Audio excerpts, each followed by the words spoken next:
The United Nations Security Council will be holding an emergency meeting tomorrow morning.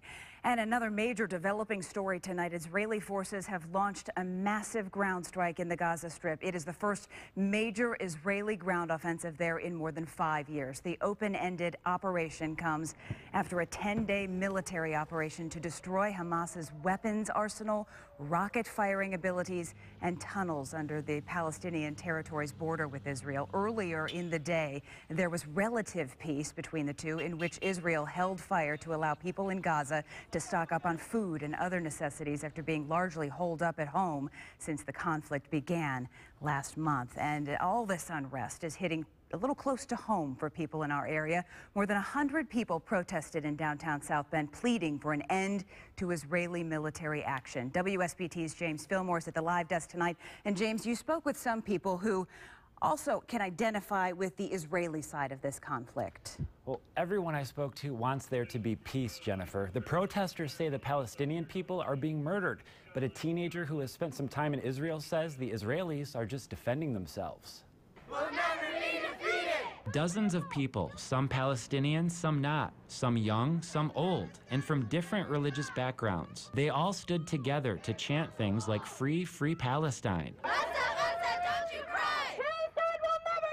The main goal of the protest was to raise awareness locally about what's happening thousands of miles away. Protesters say Palestinian people are dying on a daily basis at the hands of Israeli forces. It's disgusting what's going on.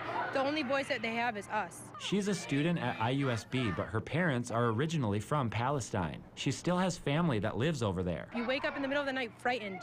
There's nothing but bombs surrounding you. That's all you hear. So when we call and we're like, is everything okay? You know, every day is a question.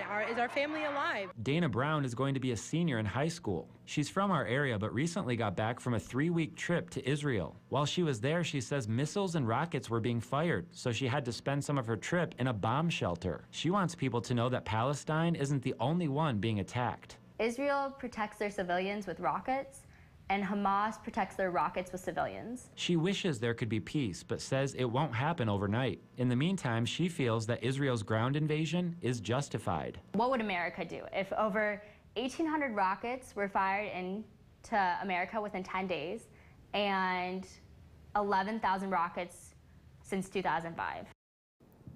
The pro-Palestinian protesters from our area urge everyone to contact their local politicians to voice their concerns about the issue in Gaza. They're also asking for your prayers. Now, Brown hopes that baby steps will lead to civil conversations between both sides and that they can then come to peaceful terms.